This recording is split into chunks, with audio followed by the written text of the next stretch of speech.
Bon, bah, nous voilà arrivés au 5e jour de notre étape du Maroc, qui est le Madmi d'Atata. C'est encore une étape marathon, comme hier. Donc, c'est la deuxième étape marathon, donc ça commence à être un peu fatigué. Donc là, c'est le départ de notre campement, qui était vraiment très très sympa la veille. Bon, là, on va discuter un petit peu. Je vous laisse écouter. Départ, du 3e jour. Ça va mon petit Yves? En pleine forme. En pleine forme, bah, moi de aussi. la fraîcheur matinale. Ah là, on est bien là, on part plus tôt en plus, ça va être cool. Qui dit partir plus tôt, logiquement arriver plus tôt, mais. On devrait partir tous les jours à cette heure-ci. Ouais, mais on peut pas.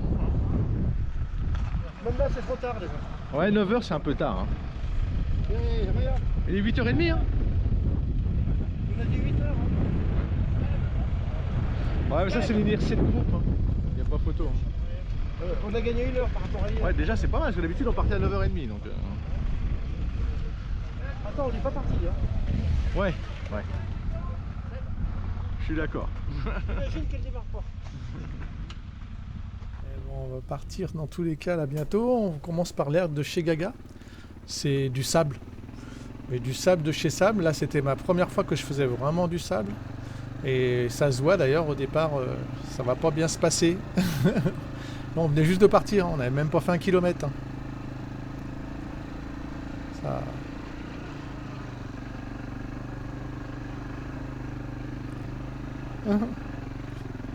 Ah, ça va bientôt. Et voilà, boum. Bon, voilà. Voilà ce qui m'est arrivé. Bon, rien de grave. Hein.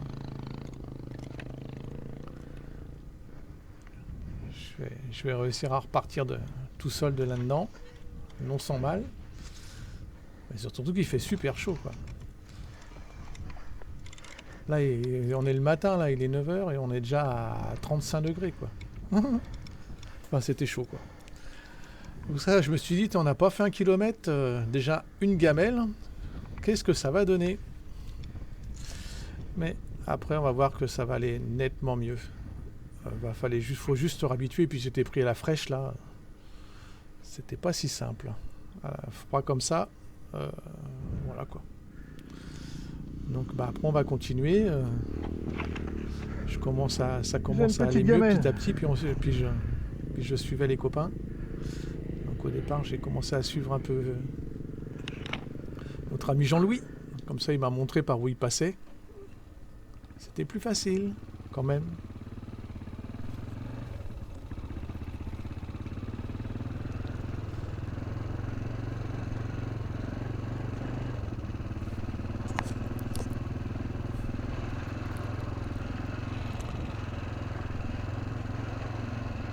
Bon, bah, du coup, faut s'habituer, hein, faut en faire, comme on dit. Hein. C'est en forgeant qu'on devient forgeron.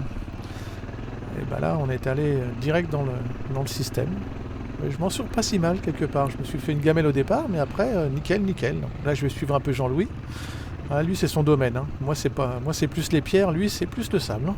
Ça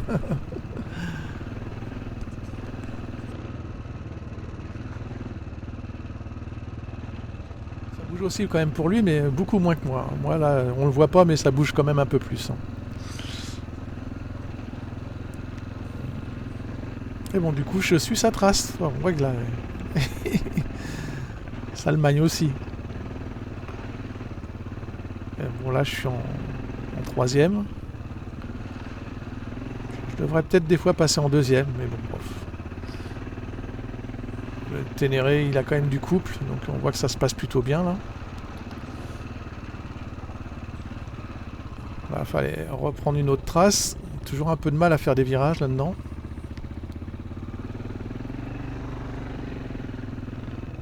Mais sinon, là, quand on commence à y arriver, c'est super sympa. Et puis là, notre grande surprise, on est dans les premiers. Parce que les autres, avec leur T7, c'est lourd quand même les T7. Et quand t'es pas bien habitué, c'est quand même plus dur. Hein. Donc du coup, tu t'ensables. Là, c'est ce qu'on voit. C'est ensablé. Bien ensablé même. Hein. Il en chie.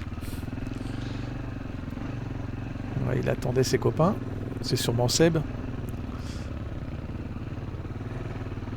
Donc là, on était parti dans les derniers, je crois. Et puis on avait remonté tout le monde, du coup. Là, c'est Yves Moileau. Lui, c'est pareil, il avait beaucoup plus l'habitude que moi. Et puis surtout qu'en plus, il a un bib mousse à l'avant. Et a priori, ça aide un petit peu. Après, il y a le pilotage hein, surtout, hein, mais ça fait quand même, c'est comme si ça avait un pneu gonflé à 800, alors que nous, on avait gonflé à 1,5 kg. Hein. Donc, c'est pas pareil. Alors, logiquement, on devrait dégonfler. C'est ce qu'ils disent, quoi. Là, on voit, là, j'ai du mal. Hein. Du mal à suivre la trace. Putain, je fais pas du droit. Mais bon, c'est bon, ça vient. Ça vient. Là, je suis Mitch. Là, j'avais... Alors, je sais plus si j'avais récupéré Hugues avant. Il s'est pris une bonne pelle, Hugues, et il a explosé sa botte. Alors, je sais plus si c'était avant ou après ça. Je pense que c'est après ça. Mais je sais plus. Enfin, je l'ai pas en vidéo dans tous les cas. Et donc là, je suivais Mitch. Bon, bah voilà. Ça bouge aussi chez lui. Hein. Je voulais pas trop le doubler parce que j'étais pas sûr de moi non plus. Et là, on voit là, un peu de mal comme moi. Comme moi. On y arrive quand même, hein. On était dans les premiers, hein, du coup. Hein. Voilà, bah, bon, en gros, je fais pareil que lui. Hein. Ça se voit pas comme ça parce que je suis debout. Alors lui, il est pas debout. C'est ça qui est le problème, il sort les pieds. Il sort un peu trop souvent les pieds. Moi, je suis debout. Mais bon, ça marche aussi bien, quoi, toi. Mais a priori, c'est moins dangereux quand on a les pieds sur la moto et on tracte mieux. Donc, je m'obligeais à être debout, quoi. Enfin, bien sur l'arrière, mais debout quand même. Ça bouge. Mais là, on s'amusait quand même. Hein. C'est dur, mais on s'amuse. Hein. C'est vraiment du bonheur. C'était un bon moment.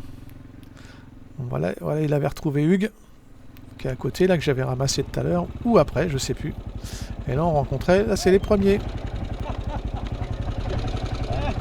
Voilà, donc... il y avait GG, comme d'habitude. Il y avait Seb. Alors, toi, Seb est déjà là, donc... Là, t'avais pas tes pieds sur ils les étaient calpiers, costauds. tu peux pas avoir d'adhérence. Ah, le Mitch là. Chute encore. Hein, c'est un critique qui l'a relevé. Ah, mais tu attends les... Elle tourne bizarrement quand même, sa 600 Ténéré. Bon. Attends, parce que regarde, une. Voilà, il faisait 35 hein, déjà. Hein. Donc après, on a réussi à passer l'ergue de chez Gaga. Je crois qu'il y a encore un petit passage. Et puis, bah, du coup, on arrive sur un plateau. Et puis, pour arriver à l'oasis de... comment ça s'appelle déjà ?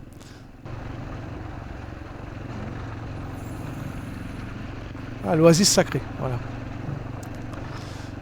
Donc là, on est sur un plateau et après, on redescend sur l'oasis sacrée. Quoi. Donc, bon, on suivait un peu. Avec Hugues encore, pareil. Et puis Mitch, qu'on avait rattrapé parce que je pense qu'il fatiguait. Et GG était devant. Il était reparti devant un peu avant nous. Qu'est-ce qu'il y a? Tu peux plus? Tu peux plus? Ça va mieux? Ouais. Non, mais je fais gaffe qu'il n'y ait pas un casse ça, mais que je le vois pas. Merci les gars. Alors oui. C'est normal. Putain, il nous a bien pris à froid ce matin le paquet. Oh, l'enculé. Ils sont passés les autres? Non. Il est derrière toujours.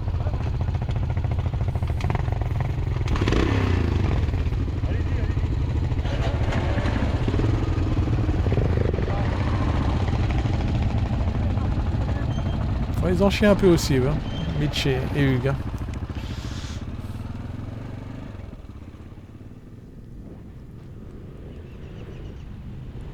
Bon, on était pratiquement arrivé à l'oasis sacré. Il y avait quand même du vent. Ce qui était quand même assez cool, ça. Hein, Jean-Louis, je te laisse devant. Toujours mon Haussmann qui déconne. Dans ces trucs-là, il déconne un peu, donc...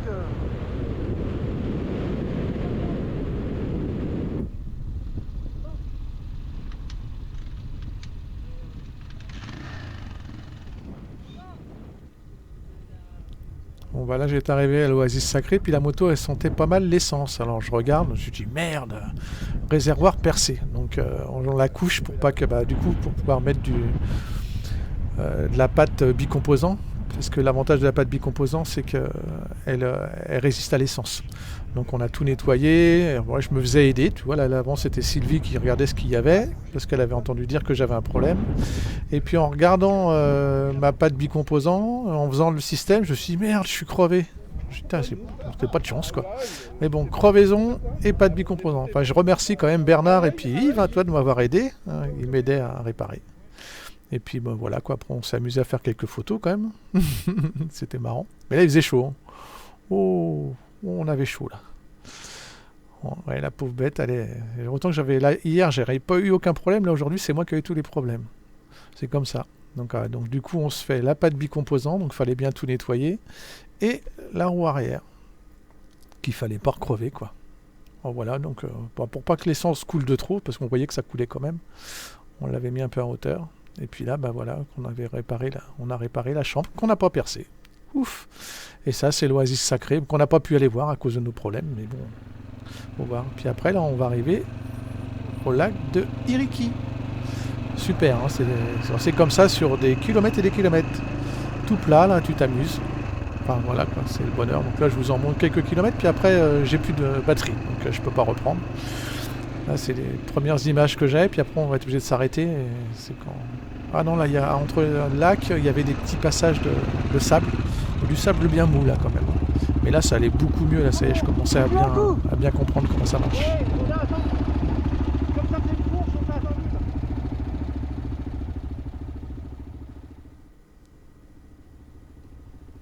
Et là, on naviguait entre les arbres. C'était marrant, c'était super sympa. Il faisait chaud, puis je pouvais pas boire en même temps que je roulais. Donc j'étais obligé de m'arrêter pour boire. Moi, donc je m'arrêtais, puis voilà quoi, ils m'attendaient. Hein. Eux, ils buvaient pas trop apparemment. Moi, j'ai bu mes 3 litres là en 3 heures, quoi. 1 litre par heure. Et là, on voit ça va beaucoup mieux. Là, je les suis, quoi. Et je bouge moins. On apprend. Il manquait encore 2-3 jours pour être complètement à l'aise. Bon, après, il va y avoir beaucoup moins de sable. Mais là, c'est des kilomètres de sable quand même. Hein. On va dire que de chez Gaga, je sais pas, ça fait 20 bornes hein, quand même. Hein. Celle qui était avant. Quelques péripéties quand même ce matin. Hein. Bah dis donc mon gars, ouais. Mais tu t'es bien organisé. Deux petites chutes, une pour JLQ, une pour toi-même. Une crevaison à l'avant et... En même temps, j'ai percé le réservoir quand je suis tombé dans le sable. Ouais. Pas de chance. Hein. C'est ballot. Hein. C'est ballot. Heureusement que... On a tout ce qu'il faut pour réparer. Bon, Yves, et là j'ai le joint d'en bas, j'ai le joint de culasse qui fuit un peu. Pas mauvaise patte, pour l'instant ça tient. On a fini avec sa bonne patte. Ouais. Bon, parce que tu as une bonne patte quand même. Oh là là, apparemment il y a quelqu'un qui a un problème là. Ah ouais? Accident de moto. Amine, accident, plus d'infos.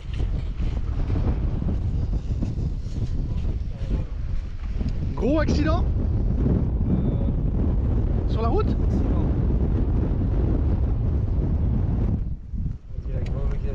Sur la route? Plus d'infos.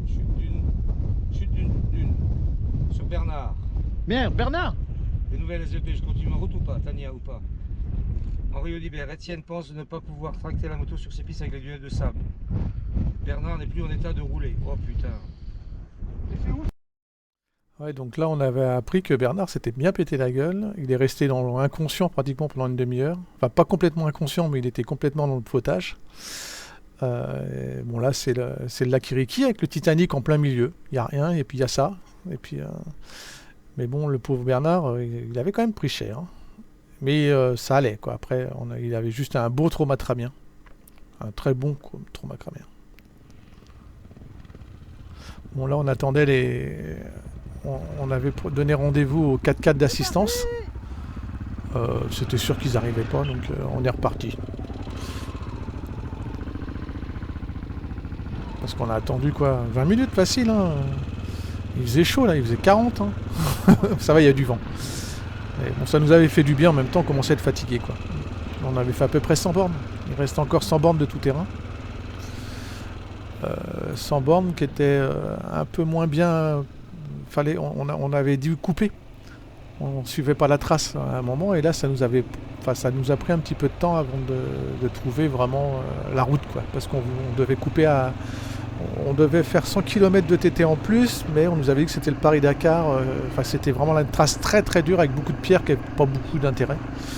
Et du coup on avait dit bon on coupe et on reprend la route et après le lac Iriki quoi. Donc c'est là. Et après, on devait récupérer la route et aller à Tissit. Et sauf que cette route-là, il y avait une trace, mais la trace, c'était pas sur des chemins, quoi. C'était une trace au cap, quoi. Et bon, on s'est plombé plusieurs fois. On nous a empêché de passer un passage de douane alors qu'on était à 10 km de la trace, de la route. Et ce qui nous a fait faire demi-tour, on s'est un peu paumé, enfin voilà quoi. Mais bon, c'était marrant, on a jardiné un peu, comme on dit, quoi. Bon, on n'a pas perdu beaucoup de temps, on a perdu une petite demi-heure, quoi, c'est tout. En jardinant, en montant. Sauf qu'on avait commencé, enfin on avait de l'essence, mais bon, on commençait à se poser des questions à un moment, parce qu'à un moment, moi je disais, il fallait aller à droite, l'autre à gauche, et le troisième tout droit, donc... Bon, du coup, ce qu'on a fait, c'est qu'on est revenu sur notre trace quand on était à un endroit qu'on était sûr, et après de là, on est reparti à un bon endroit, comme il faut faire un peu en général. Mais bon, sinon, c'était des routes comme ça là qu'on prenait pour récupérer la trace, qui est mieux quand même que de la grosse pierrasse en montée, quoi, du Paris-Dakar. Mais bon, il n'y a pas de trace, quoi. On se suit, on dit voilà, ben, on va à peu près là. Bon, c'est beau, hein. Là, on s'amuse, hein. Là, on fait pas mal de kilomètres parce que ça va vite, quoi. Là, on est à 100 à peu près km/h. Bon, de temps en temps, il faut bien freiner, hein. On voit, il a bien freiné. Jean-Louis, je sais pas, c'est Joël Jean-Louis. Ah, là, on fait enfin une pause où il y a un peu d'ombre, hein. Il y avait du vent, donc ça allait. Mais il faisait chaud, là, 45 là.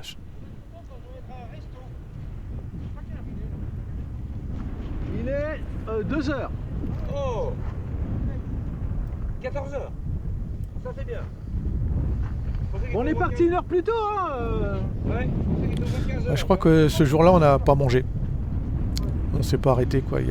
On n'a pas fait de pause manger parce que même si on n'était pas trop en retard, on voulait arriver tôt à Tata.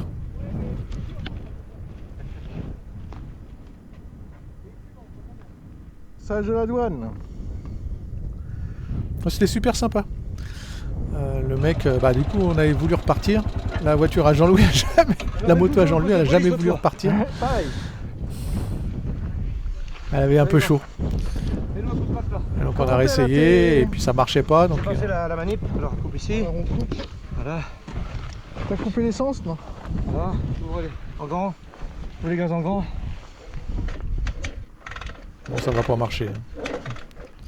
Donc on va attendre 20 minutes. Quoi. Attends, viens, attends un peu là. Merde. Putain.